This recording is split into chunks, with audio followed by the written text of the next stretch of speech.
अभी इस टाइम सभी बच्चे ऑनलाइन है और मुझे लगता है मेरी आवाज आप सभी बच्चे सुन पा रहे होंगे। ध्यान से सुनिएगा, थ्योरम नंबर 1 से लेकर थ्योरम नंबर 9 तक मैं करा चुका हूँ। अगर आप लोगों से कोई भी थ्योरम मिस हुई है तो लास्ट क्लास का आप लिंक चेक करेंगे। मैंने एक क्लास में थ्योरम नंबर 1 से थ्योरम नंबर 5 तक कराया था। फिर उसके बाद जो लास्ट क्लास थी उसमें मैंने 4 थ्योरम्स और कराई थी, थ्योरम नंबर 6, 7, 8 और 9। और थ्योरम नंबर 10 ये करा रहा हूँ। इसके बाद हम कुछ क्वेश्चंस करेंगे, उसके बाद एक इंपॉर्टेंट थ्योरम और है जिसको angles subtended at the mid point theorem बोला जाता है। तो वो भी मैं आपको कराऊंगा। पर आप अपना सारा काम कंप्लीट करके और मुझे फोटो खींच के भेजेंगे। थ्योरम्स बहुत इंपॉर्टेंट है इस चैप्टर में। पहले मैं ये थ्योरम्स करवा दूं, फिर आप अपने आप देखेंगे कि एनसीईआरटी के बहुत सारे क्वेश्चंस हैं। वो सारे क्वेश्चंस आपके ऑटोमेटिकली अपने आप ही हो गए, क्योंकि एनसीईआरटी की जो एक्सरसाइज दे रखी है उसमें कुछ क्वेश्चन जो है वो बनाई ही थ्योरम में से, मतलब थ्योरम अगर आपने कर लिया तो क्वेश्चन हो गया समझ लीजिए। तो वो आपको समझ में आएगा, और ये थ्योरम्स कंप्लीट कर लेना। देखो, equal chords of congruent circles subtend equal angles at the centre. Equal chords of congruent circles. Congruent circles कौन से होते हैं? ऐसे सर्कल्स जिनका रेडियस इक्वल होता है। तो मैं ऐसे दो सर्कल बनाता हूँ। मैं सर्कल वो बना रहा हूँ जो कि कॉन्ग्रुएंट हो, यानी कि जिनका रेडियस इक्वल हो।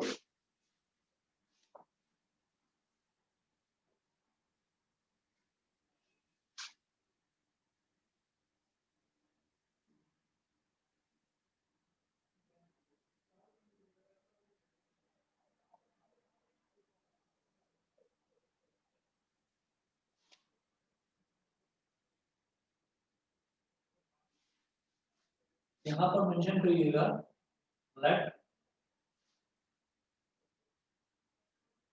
या गिवन में लिखिए सबसे पहले given,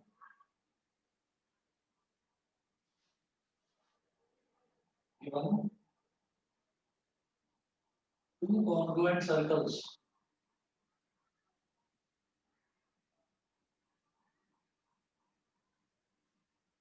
given two congruent circles और ब्रैकेट में मेंशन करिए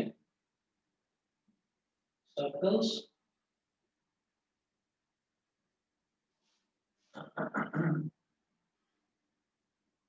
circles with equal radius.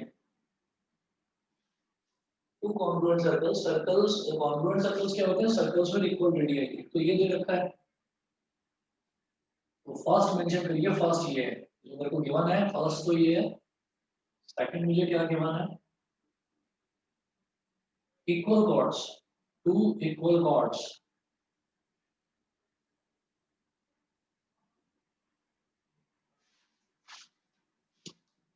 To equal chords. तो कॉर्ड्स को आप बोल दीजिए A B is equal to C D.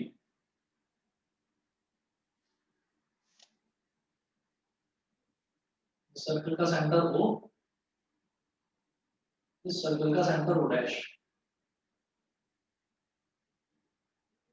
ये हो गया ए बी।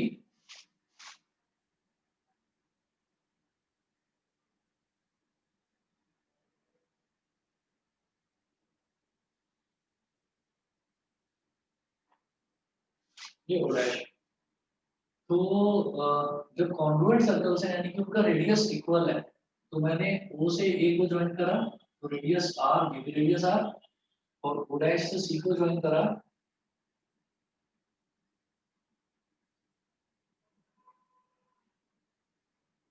तो ये भी रेडियस आर। ये हो गया। अब आप देखिएगा इसमें हम ये करेंगे, ये हमको गिवन है और इन्होंने बोला है subtend equal angles at the centre. तो ये भी रेडियस आर होगा।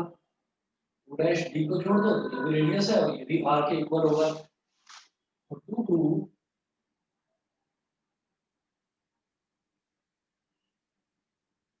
To two angle AOB is equal to angle A dash CO dash B.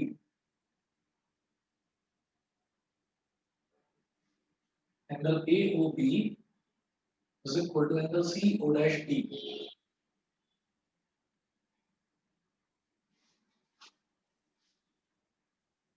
ये चीज प्रूव करनी है। तो मुझे लगता है आप लोग समझ जाएंगे, बेहद आसान है ये। कि ये वाला एंगल इस वाले एंगल के इक्वल प्रूव करना है, तो किस तरह से प्रूव होगा देखिएगा।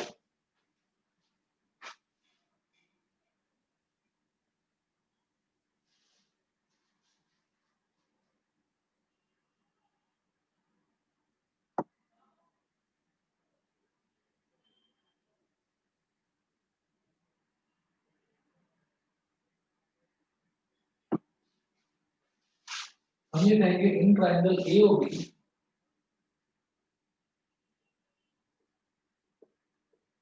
एंड ट्राइंगल CO'D, ये O डैश है, CO'D, इसमें आप ये कहिएगा कि AO is equal to CO dash.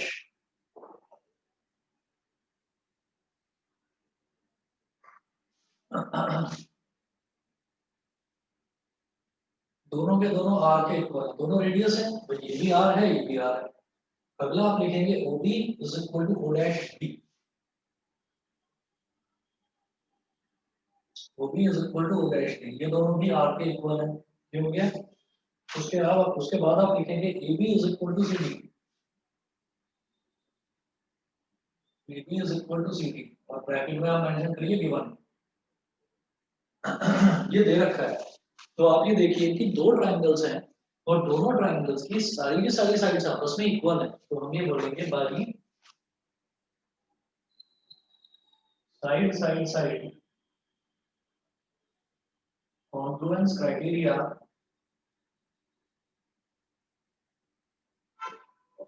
By side Confluence criteria triangle AOB is congruent to triangle CO'D is congruent to triangle CO'D। ये congruent हो गए, जब congruent हो गए तो जो इनके corresponding angles हैं वो भी equal हो जाएंगे। तो आप ये देखिए, पहले प्लेस पर यहाँ पर लिखा हुआ है OA और इधर पहले प्लेस पर लिखा हुआ है C, तो मैं ये कहूँगा इट implies that A को बीच में डाल दीजिए, मतलब ट्रायंगल AOB का एंगल A और ट्रायंगल CO'D का एंगल C, ये दोनों इक्वल हो जाएंगे, तो इसको मैं क्या बोलूंगा, it implies that angle OAB is equal to angle O'CD। पहली चीज तो ये होगी। दूसरा देखिएगा, अब दूसरा अल्फाबेट क्या है O और इसका दूसरा अल्फाबेट है O', तो इसका मतलब O को बीच में डालना है, डालने की जरूरत ही नहीं है, O ऑलरेडी बीच में है। तो इस ट्रायंगल का एंगल O और इस ट्रायंगल का एंगल O' भी इक्वल होगा, तो एंगल AOB ये क्योंकि ऑलरेडी बीच में ही है, O' भी ऑलरेडी बीच में ही है, angle AOB is equal to angle CO'D। तीसरा प्लेस पर है B और इसके तीसरे प्लेस पर है D, तो इस ट्रायंगल का एंगल B और इस ट्रायंगल का एंगल D ये इक्वल हो जाएगा, तो B को बीच में डालिए, it implies that angle ABO is equal to angle CDO' और रीजन में बेटा आप मेंशन करेंगे बाई CPCD। मुझे लगता है ये सब बच्चों को समझ में आ गया होगा। और अब मैं इसमें ये कहूंगा कि मुझे ये चीज प्रूव करनी थी, angle AOB is equal to angle CO'D, ठीक है, तो आप देखिए angle AOB is equal to angle CO'D, ये प्रूव हो गया। Therefore ये बीच वाला निकाल लीजिए, बस ये वाला, इन दोनों की मुझे जरूरत नहीं है। Therefore angle AOB is equal to angle CO'D, यही प्रूव करना था। बताइए बेटा, क्लियर है सभी को? Yes sir. सभी को क्लियर है? न्यासा, अक्षर, गरिमा, बताइए। Yes sir. Yes sir. बताइए जी, क्लियर है? Aditya, Divyanshi, Inder? Yes sir. Yes sir. Yes sir. किसी की आवाज ही नहीं आ रही है। दिव्यांशी क्लियर है बेटा? गरिमा तुम्हारी आवाज नहीं आ रही है। दिव्यांशी ओके, मेरे यस सर। ठीक है बेटा, आ गई आवाज, आ गई। चलिए, ये हुई थ्योरम नंबर 10। अब थ्योरम नंबर 10 के बाद इस थ्योरम का कन्वर्स हम देखेंगे, यानी कि थ्योरम नंबर 11। थ्योरम नंबर 11 क्या है कि अगर कॉन्ग्रुएंट सर्कल्स में कोई दो कॉर्ड है, एक कॉर्ड ए बी हो गई और एक कॉर्ड सी डी हो गई। अगर कॉन्ग्रुएंट सर्कल्स की दो कॉर्ड इक्वल एंगल सबटेंड कर रही हैं सेंटर पे, तो वो दो कॉर्ड्स इक्वल होंगी। ये चीज प्रूव करनी है। और आप लोग समझ गए होंगे, इसको प्रूव करना कोई मुश्किल बात नहीं है, ये भी समझ में आ जाना चाहिए सबको। 1 मिनट वेट करिए, बस 1 मिनट।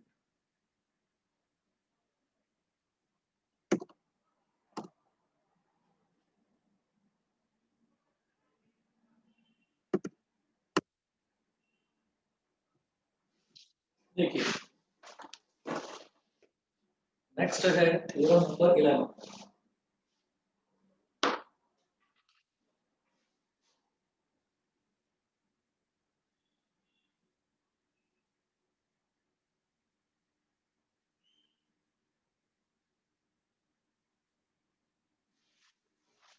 थ्योरम 11 में है if the angles subtended by two chords of congruent circles,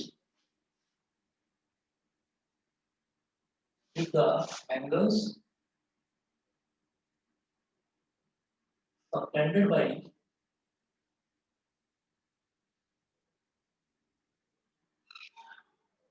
the angles subtended by two chords of congruent circles at the corresponding centers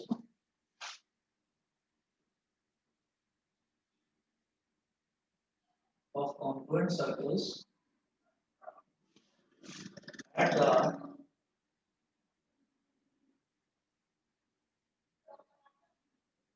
corresponding centers are equal, comma, the chords are equal,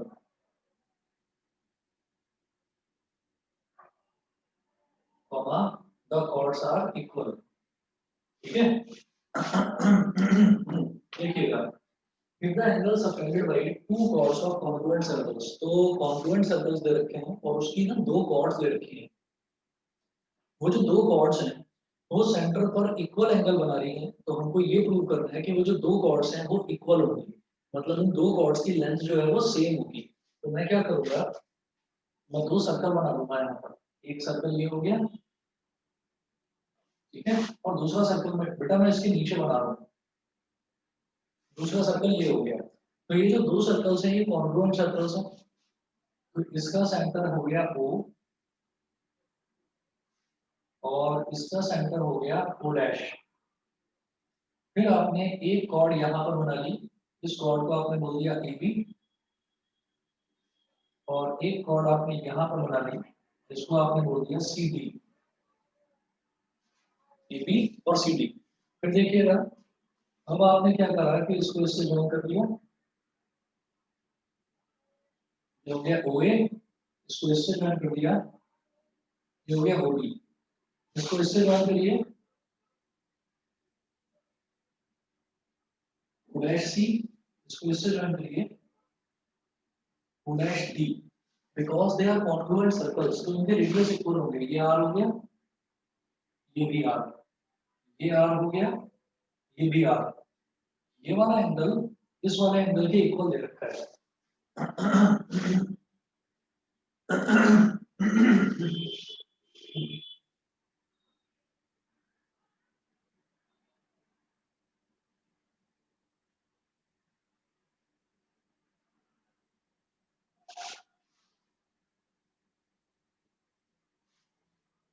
देखिएगा, इसमें क्या करेंगे next.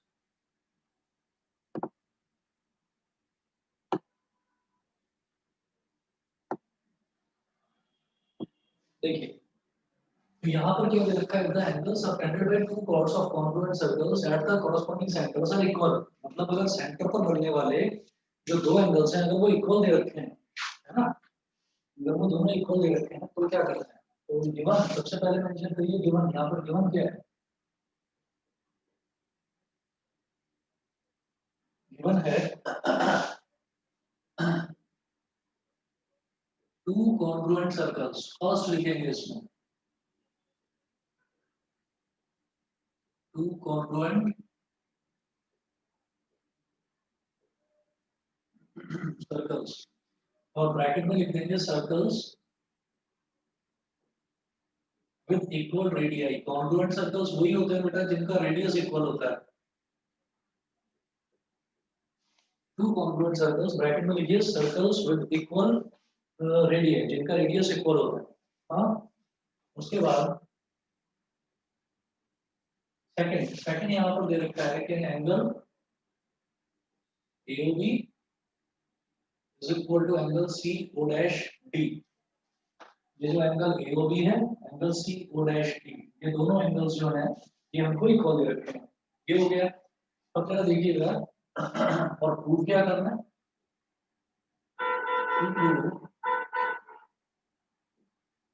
AB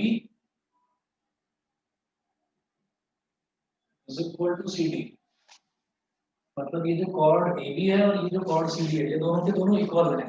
ये चीज prove कर दी है। तो जरा देखिएगा कि इसके प्रूफ में क्या करूंगा, फिर से वही काम करना है। In triangle AOB, in triangle AOB and triangle CO dash D, triangle AOB and triangle CO dash D,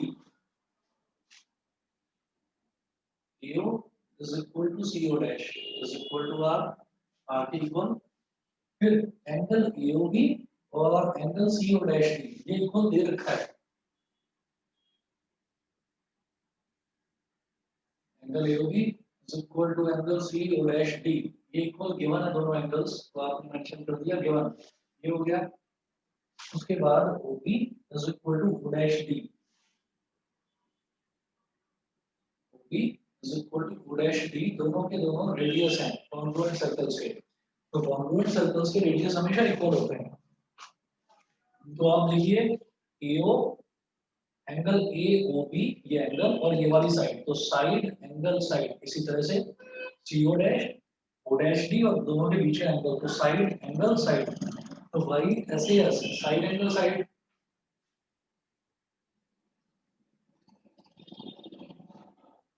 भाई SAS congruence criteria, by SAS congruence criteria, triangle AOB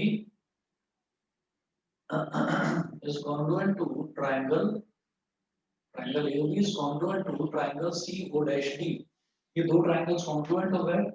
जब ये दो ट्रायंगल्स कॉन्ग्रुएंट हो गए तो इसका मतलब क्या है कि इनके कॉरस्पॉन्डिंग सारे एंगल्स इक्वल और कॉरस्पॉन्डिंग सारी साइड्स इक्वल। मुझे क्या प्रूव करना है, PB is equal to CD, यानी कि मैं CP/CD में कॉरस्पॉन्डिंग साइड्स वाला क्राइटेरिया लेकर चलूंगा। तो कॉरस्पॉन्डिंग साइड्स कैसे निकालते हैं बेटा, जब दो ट्रायंगल कॉन्ग्रुएंट हो जाते हैं तो पहला दूसरा अल्फाबेट AO, इसका पहला दूसरा अल्फाबेट CO डैश, मैं यहां लिखूंगा implies that AO is equal to CO dash semicolon. फिर दूसरा तीसरा अल्फाबेट OB और दूसरा तीसरा अल्फाबेट O डैश D, तो OB is equal to O dash D। फिर पहला तीसरा अल्फाबेट AB और पहला और तीसरा alphabet CD, AB is equal to CD, और रीजन में आप मेंशन करेंगे भाई CP/CD। ठीक है, मेरे मतलब की कौन सी चीज है, ये तीनों हो गया भाई CP/CD, मेरे मतलब की चीज ये लास्ट वाला है। मैं क्या कहूंगा, it implies that AB is equal to CD, AB is equal to CD, ये प्रूव होता है। बताइए बेटा क्लियर है सभी को? Yes, sir. प्राजक्त का क्लियर है? Yes, sir. ठीक है, आदित्य? Yes, sir. ठीक है। अच्छा, अब इसके बाद आप देखिएगा कि नेक्स्ट जो है, जो हमारी ये थ्योरम्स हैं, थ्योरम्स जो हैं ये मैंने सारी करा दी हैं। इसके अलावा एक मेजर थ्योरम और बची हुई है, वो थ्योरम मैं आपको कराऊंगा। अभी पहले जितनी थ्योरम्स मैंने अभी डिस्कस करी है ना, इन थ्योरम्स के बेस पर क्वेश्चन जो है वो कुछ प्रैक्टिस करना चाहता हूँ। तो ये नोट कर लिया तो बिठा दो, बताइए बेटा। Yes, sir. Yes, sir. ठीक है, मैं ये बता रहा हूँ। और क्वेश्चंस जो हैं, हो सकता है कुछ क्वेश्चन रिजेंबल करें। मैं जो ये वाला चैप्टर है ना, ये वाला चैप्टर अगर आप एनसीईआरटी में से करेंगे आपको बड़ा टफ लगेगा। ठीक, मैं जो आपको ये थ्योरम्स करा रहा हूँ और थ्योरम्स के बाद में अब जो मैं क्वेश्चंस करा रहा हूँ ये मैं आर डी शर्मा में से करा रहा हूँ। ठीक है, तो जो मैं कुछ क्वेश्चंस करा रहा हूँ और जितनी भी मैं थ्योरम्स करा रहा हूँ, तो अपनी जो क्लास वर्क नोटबुक है, जो आप इसमें ट्यूशन की जो आपकी क्लास वर्क नोटबुक है, उस क्लासवर्क नोटबुक में एक भी चीज मिस नहीं करेंगे, एक भी थ्योरम मिस नहीं करेंगे, क्योंकि उसको जब आप रिवाइज करेंगे तो आप देखना चुटकियों में हो जाएगा आपका एनसीईआरटी में से सर्कल्स। ठीक, तो इसलिए उसको मिस मत करना। जो क्वेश्चंस मैं करा रहा हूँ उन क्वेश्चंस को भी लिखो और उनके सॉल्यूशन को भी लिखो। मैं ये सलाह मिटा रहा हूँ और मैं क्वेश्चन स्टार्ट कर रहा हूँ। फर्स्ट क्वेश्चन इधर से कर देते हैं, चलिए।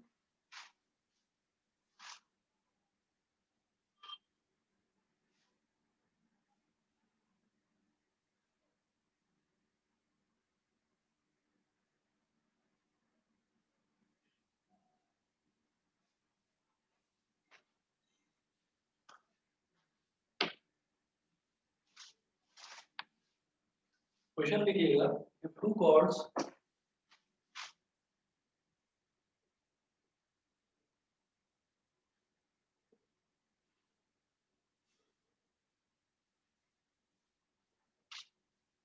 if two chords of a circle are equally inclined to the diameter,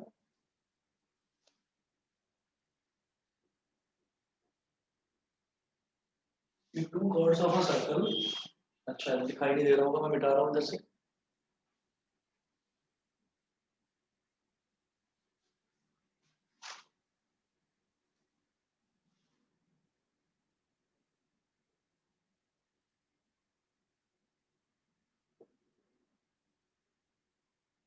If two chords of a circle are equally inclined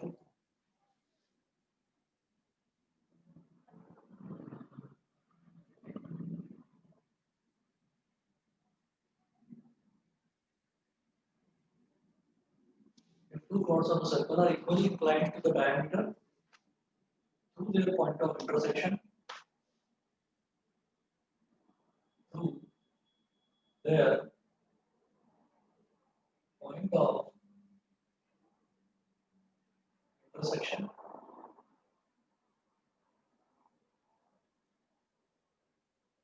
if two chords of a circle are equally inclined to the diameter through their point of intersection, comma, prove that the chords are equal, comma, prove that the chords are equal.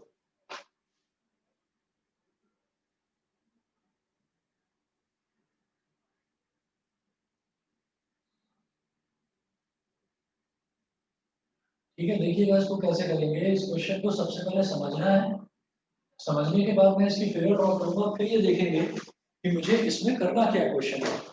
देखो, सबसे पहले दिया है मेरे को, if two chords of a circle are equally inclined to the diameter, if two chords of a circle, इसका मतलब क्या है, एक ही सर्कल की दो कॉर्ड्स हैं, एक ही सर्कल की दो कॉर्ड्स हैं। तो आप ये देखिएगा कि हम पहले ना एक सर्कल बनाते हैं। If two chords of a circle are equally inclined to the diameter, equally inclined to the diameter.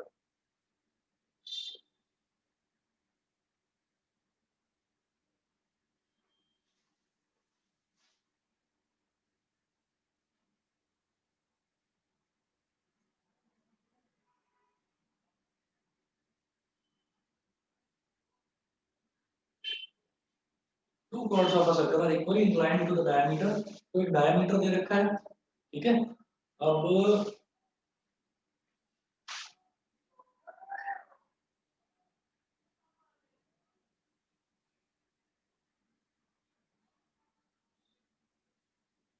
ये सेंटर है, सेंटर से गुजरने वाली जो कॉर्ड होती है उसको हम डायमीटर बोल देते हैं।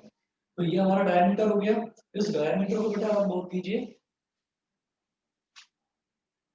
ये चलिए डायमीटर को भी छोड़ो, इसको क्या बोलना, ये सेंटर है O, ठीक है।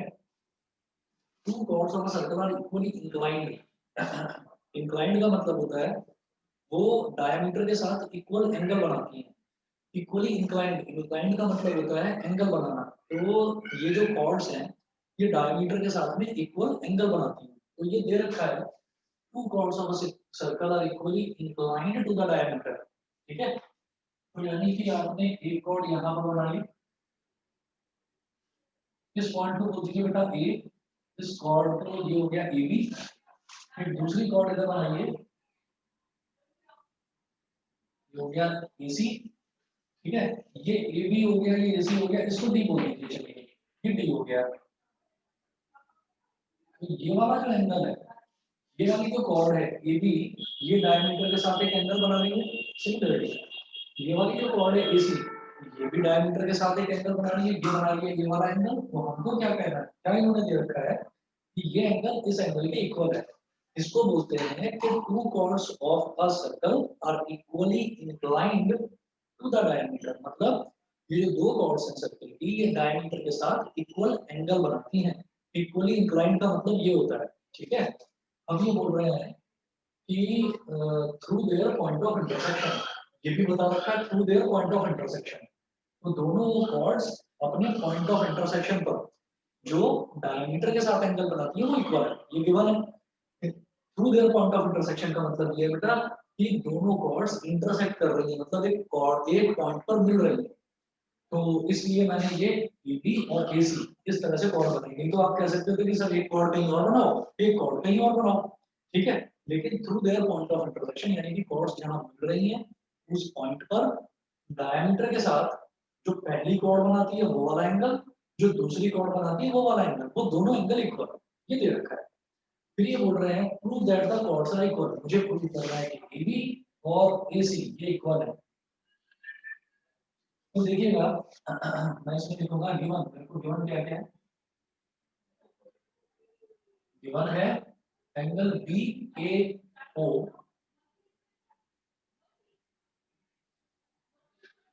Angle BAO is equal to angle CAO।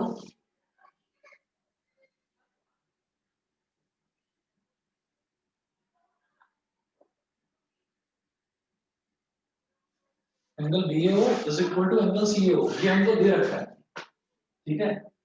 अच्छा एक चीज तो ये दे रखी है, और इसके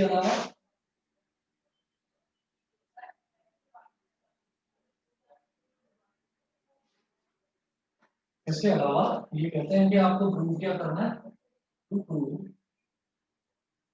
कि कॉर्ड्स आर इक्वल। मतलब आपको प्रूव करना है AB is equal to AC, AB is equal to AC, ये चीज प्रूव करनी है। तो मैं इस तरफ कर रहा हूँ बेटा, यहाँ पर बीच में ये इधर का पोर्शन हटाकर।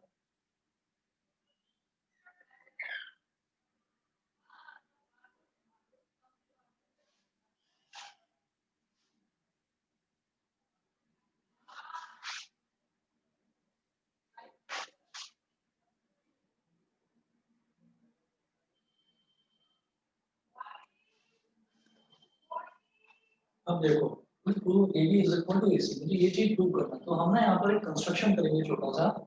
हम कहते हैं कि draw a perpendicular from O on AB and from O on AC।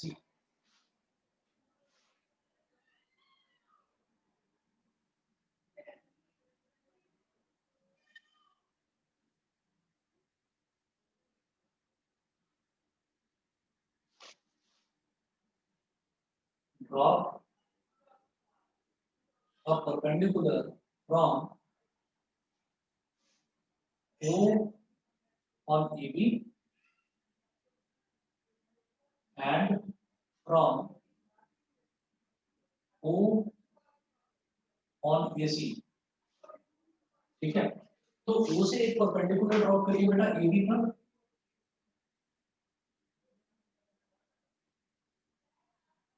ये हो गया 90 डिग्री, और इसको आप बोल दीजिए M।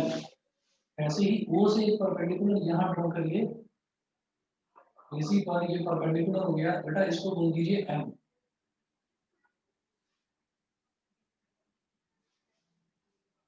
ठीक है। ये हो गया। अब हम यहाँ पर ये कहेंगे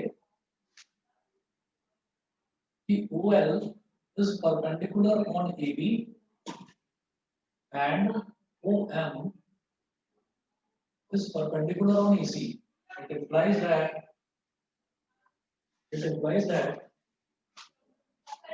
ये जो AL है, AL is equal to LB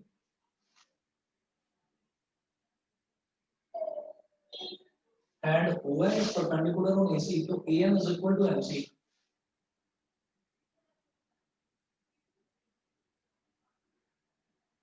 तो अब आप देखिएगा, अब इसमें ना क्या चीज है कि हम ये कहते हैं कि perpendicular from the centre, perpendicular from the centre to a chord bisects the chord. अगर सेंटर से हम किसी एक कॉर्ड पर परपेंडिकुलर ड्रॉप करते हैं तो वो कॉर्ड को बाइसेक्ट कर देता है। सेंटर से हमने यहाँ पर एक परपेंडिकुलर ड्रॉप करा तो इसने कॉर्ड को बाइसेक्ट कर दिया, तो AL is equal to AB हो गया। इसका मतलब क्या है कि ये जो AB है ना, ये इस AL का ट्वाइस होगा। तो मैं यहाँ पर लिख रहा हूँ, it implies that AB is equal to twice of AL। समझ रहे हैं? देखिए हमने कहा बाइसेक्ट करता है, बाइसेक्ट करने का मतलब क्या है कि ये जो AL है ये इस पूरे AB का आधा है, या हम ये कहें कि ये जो LB है ये भी इस पूरे AB का आधा है। बाइसेक्ट करना मतलब हाफ हाफ में डिवाइड करना। तो सीधी सीधी बात है कि ये जो AL है ये AB का हाफ है, या हम उल्टा बोल सकते हैं कि AB AL का ट्वाइस है। सिमिलरली जब AM यहाँ पर परपेंडिकुलर डाला है तो ये जो AM है ये इस AC का हाफ है, या फिर मैं ये कह सकता हूँ कि पूरा जो AC है वो क्या है, वो AM का डबल है। तो हम ये कहेंगे AB is equal to twice of AM, और AC is equal to twice of AM।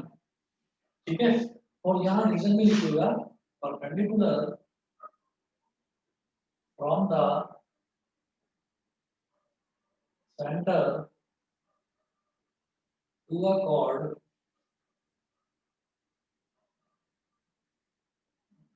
bisects the chord, perpendicular from the center to a chord bisects the chord। ये हो गया।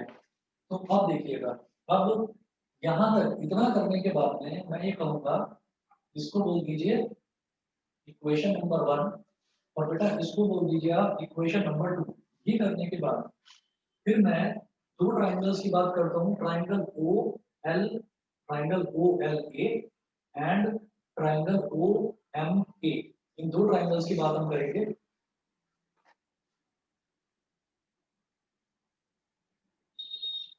इन triangle O L A and triangle O M A, ये दो triangles हैं।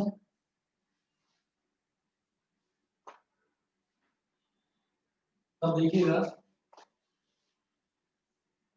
OLA triangle में angle OLA is equal to OMA triangle में angle OMA। ये दोनों एंगल्स इक्वल हैं क्योंकि दोनों ही एंगल 90 डिग्री के इक्वल हैं। ठीक है, मैं यहाँ पर लिखूंगा angle OLA is equal to angle OMA is equal to 90 degree. तो ये हो गया। दूसरा हम ये कहेंगे एंगल OAL, ये वाला angle is equal to angle OAM, ये वाला एंगल। ये इक्वल गिवन है मेरे को। तो आप देखो ना भाई, BAO या BBAO बोल दो, या फिर आप इसको OAL बोल दो, एक ही तो बात है। सिमिलरली CAO ये इक्वल गिवन है, तो CAO बोल दो, या फिर आप MAO बोल दीजिए, एक ही बात है, या OAM बोल दीजिए, एक ही बात है। मतलब ये वाला एंगल होना चाहिए बस। ठीक है, अल्फाबेट्स आप कुछ भी यूज करें। तो मैं यहाँ पर लिखूंगा एंगल OAL,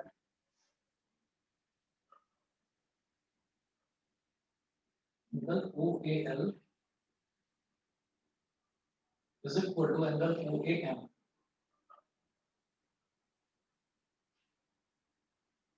ये हो गया गिवन। ठीक, उसके बाद हम ये कहेंगे कि AO is equal to AO, AO is equal to AO common side. और बेटा यहाँ से मैं ये बोल सकता हूँ कि ये एंगल है, फिर इसके बाजू वाला ये एंगल, और फिर इसके बाजू वाली साइड। इसी तरह से ये एंगल, फिर इसके बाजू वाला एंगल, और ये साइड। तो angle angle side, angle angle side. बस एक याद रखिएगा कि एंगल साइड साइड ASS ये कोई क्राइटेरिया नहीं होता, लेकिन एंगल एंगल साइड क्राइटेरिया होता है। दो एंगल, लेकिन साथ साथ वाले दो एंगल होने चाहिए। ठीक है, तो हम लिखेंगे by AAS congruence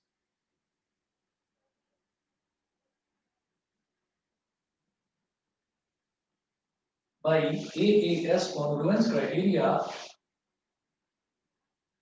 triangle OLA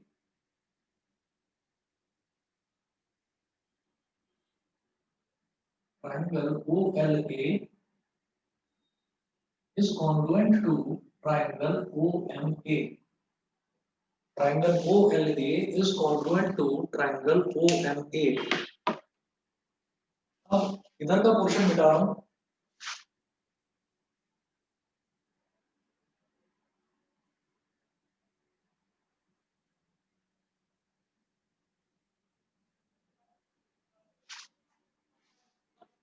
ये हो गया triangle OLA is congruent to triangle OMA। ठीक, अब हम ये कहेंगे कि जब ये कॉन्ग्रुएंट प्रूव हो गया तो इसमें कोरस्पॉन्डिंग साइड्स इसकी इक्वल होंगी। ठीक, तो मैं कहूंगा OL पहला दूसरा अल्फाबेट, OL इसका पहला दूसरा alphabet OM, so it implies that OL is equal to OM। ठीक है, एक चीज तो ये पहला दूसरा अल्फाबेट OL, इसका पहला दूसरा अल्फाबेट OM।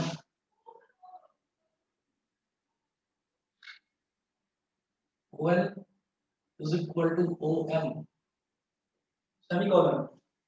फिर दूसरा तीसरा अल्फाबेट LA, दूसरा तीसरा alphabet MA। LA is equal to MA। फिर पहला तीसरा अल्फाबेट OA, इसका पहला तीसरा alphabet OA। OA is equal to OA। I C E C T corresponding parts of congruent triangles। अब आप इसमें ये बीच वाला ले लीजिए। It implies that LA is equal to MA। तो मैं इसको क्या लिख सकता हूँ, पलट कर लिख दो भाई। LA को मैं क्या लिख सकता हूँ AM, और MA को मैं क्या लिख सकता हूँ AM। फिर आप लिखिएगा multiply by 2 on both sides. दोनों तरफ आप 2 से मल्टीप्लाई कर दीजिए तो ये क्या हो जाएगा, twice of AL is equal to twice of AM। अब आप देखिएगा कि इक्वेशन नंबर 1 में ये मैं ऑलरेडी देख चुका हूँ कि ट्वाइस ऑफ AL मतलब जो ये AL है, इस AL का डबल क्या हो जाएगा AB। तो twice of AL is equal to AB, और ट्वाइस ऑफ AL की जगह आप लिख दीजिए AB। Similarly twice of AM इसकी जगह में क्या लिख दूंगा, ये पूरा साइड AC।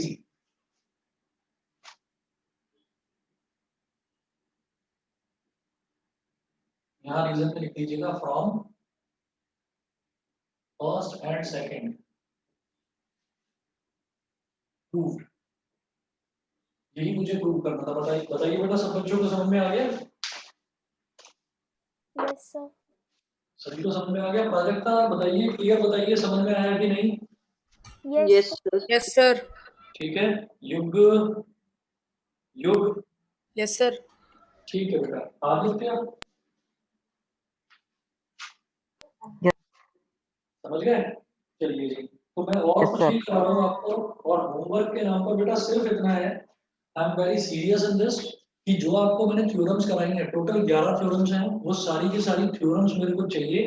और उसके अलावा ये जो एक क्वेश्चन कराया है, ये क्वेश्चन बीच में 3 क्वेश्चन और कराए थे। इस चैप्टर में समझ लीजिएगा कि थ्योरम्स को ही क्वेश्चन की फॉर्म में कन्वर्ट करके पूछा जाता है। तो जितना मैंने आपको काम कराया है, ये काम आप मेरे को फोटो खींच के भेजेंगे। हो सकता है due to XYZ reason, due to network reason, और due to unavailability of any one of the student शायद आप काम ना कर पाए हो। तो उस काम को आप कंप्लीट करिए और मेरे को कल दोपहर तक आप प्लीज इसको कंप्लीट करके भेजिएगा। न्यासा, प्राजक्ता, दिव्यांशी, आदित्य, अक्षत, युग और इंदर, सभी बच्चों को बता रहा हूँ, सारे के सारे बच्चे होमवर्क भेजिएगा मेरे को। गरिमा, होमवर्क भेजना, ठीक है? Okay, sir. चलिए जी, ओके।